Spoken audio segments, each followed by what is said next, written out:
क्या आपको मालूम है सन 1800 से इस देश में हिंदू मुस्लिम दंगे हो रहे हैं। 1926 में पूरे देश में दंगे हुए थे। क्या यूपी, लाहौर, मुंबई, तमिलनाडु, कोलकाता सब जगह अलग अलग वक्तों में दंगे होते रहे हैं। तो ये जो एक गंगा जमनी तहजीब है ये कहाँ है? अगर इतने दंगे होते रहे, सौ साल से दंगे हो रहे हैं, तो कहाँ है ये गंगा जमनी तहजीब? चलिए एक और तरह से देखते हैं। आजादी का आंदोलन चला, गांधी जी हमारे लीडर थे, हम सब उन्हें प्यार करते हैं, बहुत आदर करते हैं, कोई इसमें डाउट ही नहीं है। अंबेडकर से गांधी जी का एक बार टकराव हुआ तो गांधी जी ने आमरण अनशन कर दिया अंबेडकर के घर के सामने। ये बात है 1932 की। आखिर में अंबेडकर को झुकना पड़ा, पूना पैक्ट हुआ और अंबेडकर ने एक बात कही जो बहुत प्यारी है, जो मैं गैलीलियो की बात टक्कर की बात मानता हूं, नेवरदलेस इट मूव्स, उस टक्कर की बात मैं मानता हूं। अंबेडकर ने कहा बात तो मेरी सही है, लेकिन इस वक्त आपकी जान चली जाए ये ठीक नहीं है, क्योंकि अभी देश को आपकी जरूरत है आजादी के लिए, तो मैं अपनी मांग वापस लेता हूं। हालांकि बात तो मेरी सही है। कितनी प्यारी बात थी। उस आमरण अनशन से अंबेडकर को झुकना पड़ा। 1939 कांग्रेस का अधिवेशन तिरुचुरी, सुभाष चंद्र बोस जीत गए थे कांग्रेस अध्यक्ष के लिए, सीतारामैया हार गए थे। लेकिन गांधी जी ने कहा कि नहीं, बोस नहीं बनेंगे वरना मैं छोड़ दूंगा कांग्रेस, ये वो बहुत कुछ टेंट्रम थ्रो किया। तो सुभाष चंद्र बोस ने त्याग पत्र दिया। यहां भी गांधी जी की जिद आगे आई। अंग्रेजों के खिलाफ भी उन्होंने भूख हड़ताल करी तो अंग्रेजों को झुकना पड़ा। तो लोगों के दिल में ये सवाल है, मेरे दिल में सवाल था, जब मैं 7th 8th स्टैंडर्ड में था तो मैंने अपने टीचर से पूछा था, जब जिन्ना ने कहा कि इस देश का पार्टीशन होगा, बंटवारा होगा, तो गांधी जी ने उसके घर के सामने आमरण अनशन क्यों नहीं किया? इस सवाल का जवाब कौन देगा? मुझे आज तक इस सवाल का जवाब नहीं मिला। खैर उसके बाद जिन्ना अड़ गए तो पार्टीशन हुआ। 47 में पार्टीशन में करीबन 15-20 लाख डेड बॉडीज, जो हिटलर नहीं कर पाया, 15-20 लाख डेड बॉडीज हमने देखी। कुछ करोड़, 1-1.5 करोड़ लोग यहां से उजड़ के वहां गए, वहां से उजड़ के यहां आए। पूरी ह्यूमन हिस्ट्री में इससे ज्यादा डेंजरस, इससे ज्यादा खतरनाक चीज कुछ नहीं हुई। शायद वो रवांडा टूटसी में जो प्रॉब्लम हुई वही इसकी टक्कर की प्रॉब्लम होगी। सैकड़ों सैकड़ों औरतों को नंगा करके सड़क पे चलाया जाता था, उसे पिंड यात्रा कहते थे। इतनी दर्दनाक चीज, बट ये हुआ क्यों? And who failed? किस वजह से इतना बड़ा पार्टीशन हुआ? सिर्फ एक वजह से कि मुस्लिम्स ने कहा हम आपके साथ नहीं रहेंगे। और आप बकवास आज भी करे जा रहे हो गंगा जमनी तहजीब की, कौमी यकजहती की।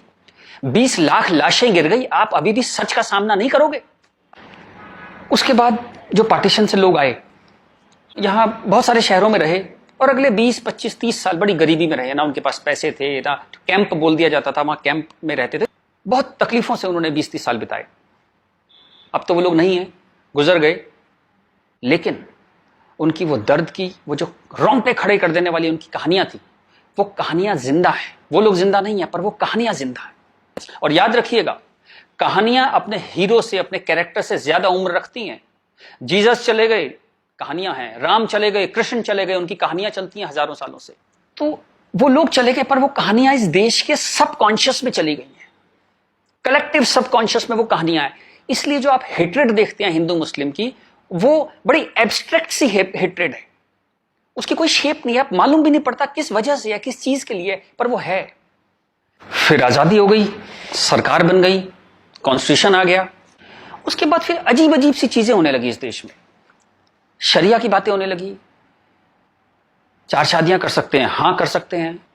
शाहबानो आती थी तो पूरा पार्लियामेंट उल्टा लटक जाता था सुप्रीम कोर्ट को दबाने के लिए। ये कुछ अजीब अजीब सी चीजें होने लगी इस देश में। तो कभी ये क्यों नहीं कहा गया कि हाँ, हम शरिया पूरी तरह लागू करेंगे, हिंदू चोर जेल में जाएगा, मुसलमान चोर के हाथ काट दिए जाएंगे, क्योंकि शरिया में ऐसा कहा गया है। ये कभी कहा ही नहीं गया किसी प्लेटफॉर्म पर, लोगों के दिल में था। अब इस सवाल को दबाया कैसे गया? कांग्रेस के हाथ में ताकत आई। अब उसे इस बात से बचना था कि पार्टीशन हमारी वजह से हुआ, हम लोग फेल हो गए। तो उन्होंने सारे टेक्स्ट बुक अपने हिसाब से लेके, सारे यूनिवर्सिटीज के वाइस चांसलर्स और ये एनसीईआरटी, सीबीएसई, सबके हेड्स उन्होंने अपने आदमी भर्ती करने शुरू किए। उन्हीं लोगों को पद्मश्री देना शुरू किया, उन्हीं लोगों को तमाम मनसब और तमाम तरह की, वही चीफ गेस्ट बनते थे जलसों में। सारी टेक्स्ट बुक वैसी छपने लगी, जहां बस यही बताया जाता था कि दे दिया हमें आजादी, बिना खड़क बिना ढाल। और वो जवाहरलाल नेहरू या फूल लगाते थे और उस बच्चे उन्हें चाचा नेहरू कहते थे। लाइसेंस राज था, सारा प्रेस उन्होंने कंट्रोल किया। और खुद वो बड़े मजे से रोजा इफ्तार की पार्टियों में जाते थे। वो पार्टियां जहां ये बताया जाता था कि कोई मिसट्रस्ट नहीं है इन दोनों कौमों के बीच में, बढ़िया दावतें खा रहे थे, रोजा इफ्तार कर रहे थे। कांग्रेस बिकेम अ मछली मार पार्टी। उन्होंने मुस्लिम वोटों की फिशिंग स्टार्ट कर दी, यहां से फिशिंग स्टार्ट हुई। और अगेन वही बात, कैरेट, एक बार जब बात समझ में आ गई तो फिर जितने नए नए लीडर आने लगे, लालू, मुलायम and so on, Mamata Banerjee, सब वही फिशिंग में लग गए। मैं एक बड़ा इंटरेस्टिंग एक अपना परसेप्शन देना चाहता हूं आपको। ब्रिटिशर्स जो 47 में इंडिया छोड़ के चले गए, मान लीजिए आजादी के बाद वो यहीं रह जाते, मान लीजिए जैसे साउथ अफ्रीका में हुआ, वहां से जब अंग्रेज छोड़ के गए तो सारे अंग्रेज छोड़ के नहीं गए, बहुत सारे अंग्रेज वहीं रह गए अफ्रीका में। आप उनकी क्रिकेट टीम देखते हैं ना, सारे उनके ग्रीम स्मिथ और पोलक और सब उनके एबीडी, सारे उनके प्लेयर्स जो हैं, जो नेशनल हीरोज हैं, वो वाइट हैं। एक दो रबाडा वगैरह, रबाडा और वो सब खेल लेते हैं, बट मोस्टली वाइट्स खेलते हैं। अंग्रेज वहां से छोड़ के नहीं गए, वहीं रह गए। खैर नेल्सन मंडेला ने उनको इतना खूबसूरती से हैंडल किया कि उस देश में भी वरना पार्टीशन होता और ऐसा ही खून बहता, पर वो इतने ही स्मार्टली उन्होंने हैंडल किया। वो एक अलग कहानी है, पढ़िएगा उसके बारे में। इस दुनिया की सबसे इंस्पायरिंग कहानियों में से है जो मंडेला ने किया। Great great guy. खैर, अगर यहां ऐसा होता कि ब्रिटिशर्स यहां रह जाते, तो मैं आपको मेरा ये एक आकलन है, तो 20-30 साल बाद एक पॉलिटिकल पार्टी पैदा होती जो उनके वोट की फिशिंग करती, और हमें यह समझाया जाता कि हिंदुस्तानी और ब्रिटिशर्स में कभी कोई झंझट था ही नहीं। They were friends, they were happy. हम मिलके होली, दिवाली, ईद मनाया करते थे। और ये जनरल डायर, ये तो आप झूठी बातें हैं, जलियांवाला बाग में गोली चला दी जनरल डायर ने, ये सब एग्जेजरेशन है, राइट विंगर्स ने पैदा किया है। अगर अंग्रेजों के भी वोट यहां पे होते तो ये झूठ चलता रहा और Hindus got sick of it. पर कहने का कोई रास्ता नहीं था, कोई आउटलेट नहीं था इस बात को कहने का, कोई ऐसा चेहरा नहीं था वो जिसके साथ वो बात कहते कि वो एम्पैथी से हमारी बात सुनेगा। अब यहां मैं थोड़ी सी डिटूर लेना चाहता हूं। कांग्रेस ने इस देश की बहुत सेवा की है। अगर इतनी मॉडर्न आउटलुक के नेहरू जी ना होते तो देश यहां तक ना पहुंचता।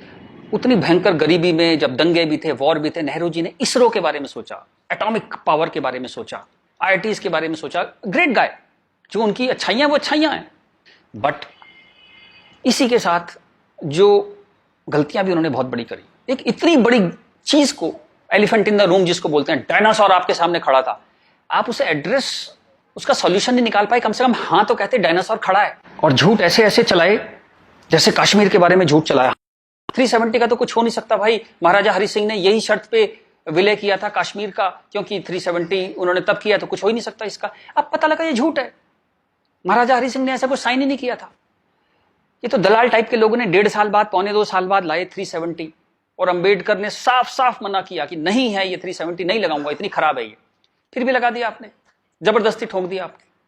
अब मैं अपनी बात पे वापस आता हूं कि नरेंद्र मोदी कोई आदमी है ही नहीं, ये वो खूंटी है जिस पे पूरे देश ने अपना ये जो बरसों का गुस्सा है, 50 साल का नहीं, 150-200 सालों का गुस्सा टांगना शुरू कर दिया उस खूंटी पे। डिस्कशंस स्टार्टेड हैपनिंग, गुस्से को एक जगह मिली, एंगर फाउंड अ वेंट। चलिए एक और बात करते हैं। मेरा मानना है कि हम लोग एक एहसान फरामोश कौम है। जी बिल्कुल ठीक सुना आपने, हम एहसान फरामोश लोग हैं। गुरु अर्जुन देव, गुरु तेग बहादुर, बंदा बहादुर, भाई मती दास, हकीकत राय, गुरु गोविंद सिंह, आपने नाम सुने, सिख गुरुज, उनके साथी। जब हिंदू कौम इस्लामिक रूलर से बहुत परेशान थी, फोर्स कन्वर्जन हो रहे थे, बहुत जुल्म हो रहे थे, जजिया वजिया बहुत चीजें थी, तो इन्होंने हिंदुओं को बचाने के लिए ये सब कुर्बानियां दी। किस गुरु को जिंदा जला दिया गया, किसको गर्म तवे पे भून दिया, बात समझ रहे हैं आप, जैसे सब्जी बनाते हैं आप, गर्म तवे पे जिंदा भून दिया, किसको आरे में से बीच में से काट दिया, किसको रुई से बांध के जला दिया, किसके बच्चों को दीवार में चिनवा दिया, किसके बच्चों के दिल निकाल के बाप के मुंह में ठूस दिए। ये सब कहानियां हमने पढ़ी, इनकी कविताएं हम स्टेज पे गाया करते थे जब हम छोटे थे। हकीकत हूं, हकीकत को हकीकत जब बताऊंगा, हूं एक लाखों को हकीकत मैं बनाऊंगा। इस सारे जुल्म को सहकर हिंदुओं में से एक वॉरियर कौम पैदा हुई, खालसा। पर आजादी के बाद टेक्स्ट बुक, कांग्रेसियां टेक्स्ट बुक थी सारी, इरफान हबीब, रोमिला थापर, इन सब ने हमें हिस्ट्री पढ़ानी शुरू करी, और ये कहा गया कि भाई हम बड़े सेकुलर हैं, सेकुलर रहो और प्रोग्रेसिव बातें करो। अगर आपने ये सब बातें करी तो बड़े आप कम्युनल कहलाओगे। तो हम बड़े कंफ्यूज से हो गए कि क्या करें। तो कुछ समझ नहीं आया तो हमने सिखों पे जोक बनाने शुरू कर दिए। कल्पना कीजिए, हिंदुओं में से उठी हुई एक कौम जिसने इतने बलिदान दिए, आज हम उसके ऊपर चुटकुले बनाते हैं। बजाय उस कौम को सिर पे बिठाने के हम उस पर चुटकुले बनाने लगे। चलिए, ये वक्त भी देखा इस देश ने। यहां से प्रॉब्लम शुरू हुई। जिन जिन मुस्लिम रूलर्स के हाथों, जिससे पूरे लंबे वक्त में वो जो हमने तकलीफें सही, जैसे ब्रिटिशर्स के हाथों सही, ब्रिटिशर्स चले गए, उन मुस्लिम लोगों के हाथों जो हमने इतनी तकलीफें सही, उनको आजादी के बाद हम कुछ एड्रेस ही नहीं कर पाए और कंफ्यूज हो गए कि ये सब जुल्म हुए भी थे या नहीं थे। ये गुरुओं ने जो इतनी बलिदान दिए थे, जो इतने सैकड़ों सालों से ये जो गुरुद्वारे बने हुए हैं, ये सच्चे हैं कि नहीं है, या ये मोदी ने बना दिए जाके चुप चुप के 200-300 साल पहले मोदी ने बना दिए।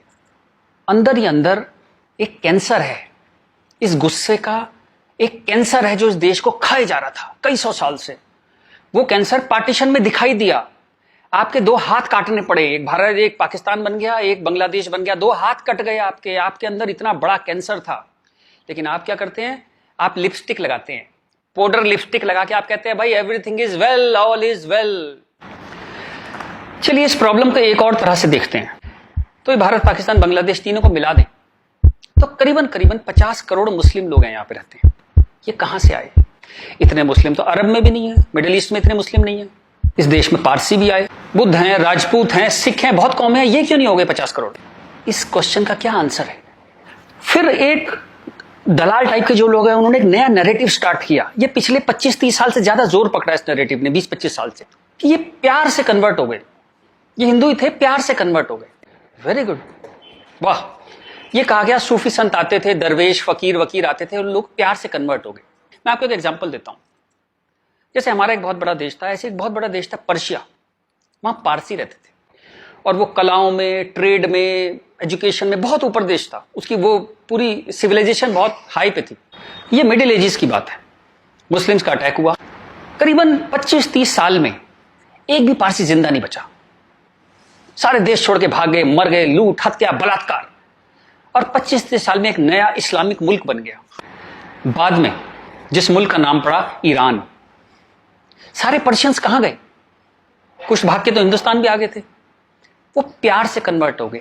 ऐसा प्यार इस दुनिया ने कई बार देखा है, अफ्रीका में, एशिया में, ऐसा प्यार 25-30 कंट्रीज ने बर्दाश्त किया है और वो 25-30 कंट्री टोटल इस्लामिक बन गए। और लेटेस्ट कश्मीर, जब वहां से 3 लाख 4 लाख हिंदू भगाए गए तो वो प्यार से भागे वहां से और पूरा कश्मीर इस्लामिक हो गया। Make no mistake, it's a caliphate.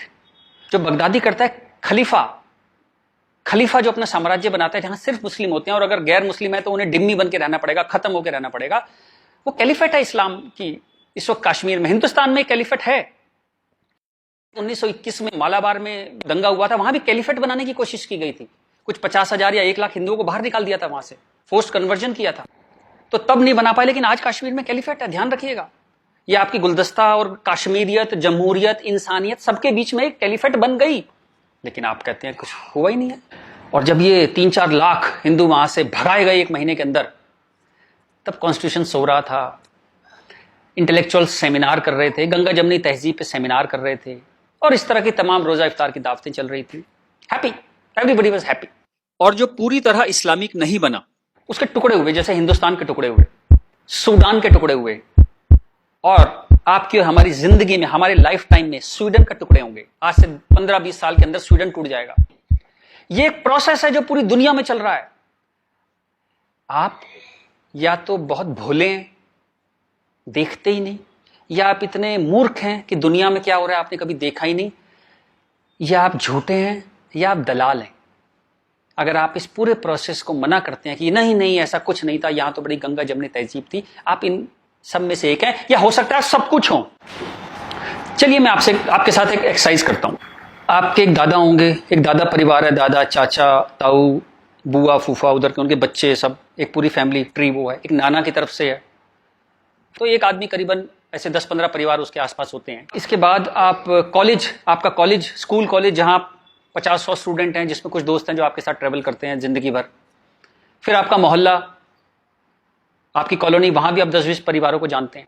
यूं कहें एक आदमी मोटा मोटा 700-800 1000 लोगों की खबर उसको होती है, डायरेक्ट खबर, चाहे मिले ना कि कोई बहुत दूर रहता है, लेकिन हाँ पता लगता है उसकी शादी हो गई, उसके बच्चा हो गया, डेथ हो गई, कुछ बहुत अच्छा हो गया, बहुत बुरा हो गया, खबर आ जाती है कहीं ना कहीं से। अब मैं आपसे एक्सरसाइज करता हूं, पिछले 20, 30, 50 साल में ये इन 1000 लोगों में से कितने लोग मुस्लिम बने, कितने लोग कन्वर्ट हुए? आंसर मिलेगा 0। क्या हुआ? सारे सूफी, दरवेश, फकीर रिटायर हो गए, आईपीएल देखने चले गए, इस्लाम की कशिश खत्म हो गई। दोस्त, जब तक गर्दन पे तलवार ना हो ना, कोई कन्वर्जन नहीं होता, या बहुत सारे पैसे ना हो, कोई कन्वर्जन नहीं होता। उसके बाद पार्लियामेंट पे अटैक हुआ, इस देश की पार्लियामेंट पे अटैक हुआ, और उसमें शामिल अफजल गुरु, उसके सम्मान में, उसके समर्थन में लोग खड़े हैं, हजारों हजारों लोग मुसलमान खड़े हैं, और हमने तब भी कुछ नहीं कहा। इस देश में हाहाकार नहीं हुआ। मुंबई में कुछ साल पहले आजाद मैदान में एक रैली हुई, किस लिए हुई? रोहिंग्याओं के समर्थन में। आपका क्या लेने देना रोहिंग्याओं के समर्थन में? और रैली के आखिर में क्या हुआ? जो शहीदों के लिए स्मारक बना है, फौजियों के लिए, शहीदों के लिए जो स्मारक बना है, उसको जूते मार मार के तोड़ दिया। इतनी नफरत आपके मन में इस देश के लिए, और कोई कुछ कहता ही नहीं, कोई कुछ कह ही नहीं पा रहा था। ये चल रहा था इस देश में। तो ये जो एक हेट है, ये इन दोनों कौमों में रही, और वो एक हेट, वो एक नफरत जो थी, वो कभी, it never became a past history, distant history, कभी नहीं हुआ। वो रोज रहा। कभी वो अफजल गुरु के रूप में आ गई, कभी वो क्रिकेट मैच के रूप में आ गई, कभी कश्मीर, कभी आजाद मैदान, वो हमेशा कभी ना कभी उसके न्यू एडिशंस आते रहते थे। एक और एक्सरसाइज करते हैं। आप मोटरसाइकिल चलाते हैं, कार चलाते हैं, साइकिल, स्कूटर कुछ चलाते होंगे। जब भी आप सड़क में जाते हैं तो थोड़ा संभल के चलते हैं। लेकिन आपके शहर के जो मुस्लिम एरिया है, जब उसमें आप जाते हैं तो कुछ एक्स्ट्रा संभल के चलते हैं कि नहीं? एक्स्ट्रा संभल के, कि अगर यहां लग गई तो एक्स्ट्रा पिटाई होगी। वो जो फियर है आपके अंदर, वो जो डर है, वो कमाल की चीज है, जिसको देश कहता है नहीं, एक सिस्टम कहता है नहीं, लेकिन आपके अंदर है, करोड़ों लोगों के अंदर है, 100 करोड़ लोगों के अंदर है वो डर। और एक आखिरी एक्सरसाइज, जब भी आपको कोई ज्ञान बांटता हुआ आदमी मिले, सेकुलर मिले, इंटेलेक्चुअल मिले, गंगा जमनी तहजीब वाला आदमी मिले, सब बराबर हैं, सब धर्म है, तो उसको कहिएगा चलिए एक पेज पे लिखते हैं, गीता, बाइबल, कुरान सब एक जैसे हैं, जीसस, राम, कृष्ण, पैगंबर मोहम्मद सब एक जैसे हैं, ना कोई छोटा ना कोई बड़ा, सब प्यारे इंसान है, सब बढ़िया हैं, सब बराबर हैं। एक पेज पे लिख के उसे बोली जरा 2-4 मुस्लिम से साइन करा के ला। ऐसी ची की आवाज आएगी उस इंटेलेक्चुअल की, आपके पास जिंदगी में दोबारा नहीं आएगा। वो एक मुसलमान के साइन नहीं करा सकता इस बात पे। ये सारा ड्रामा हमारे लिए है। ये तो जहां से मैंने बात शुरू करी थी कि ये जो गुस्सा है, ये कई 100 साल का गुस्सा है, जिसको वेंट नहीं मिला, कभी निकलने की जगह नहीं मिली। और ये जो बार बार दंगे होते हैं ना, ये उसकी EMI है। And coming back to the point, Modi कोई आदमी है ही नहीं। मोदी वो मौका है, और वो गारंटी है कि इस बार जब शाहबानो पार्लियामेंट में आएगी, कि हलाला हो गया, कि 4 विवाह हो गया, कुछ हो गया, इस बार पार्लियामेंट ब्लैकमेल नहीं होगी। वो एक शख्स नहीं है, वो एक इमोशनल बाम है, एक इमोशनल मलहम है, जिसकी इस देश को कई 100 साल से जरूरत थी। और अगर आप सोचते हैं कि एक आदमी क्या कर सकता है, तो दोस्त, कैसे आकाश में सुराख नहीं हो सकता, एक पत्थर तो तबीयत से उछालो यारो।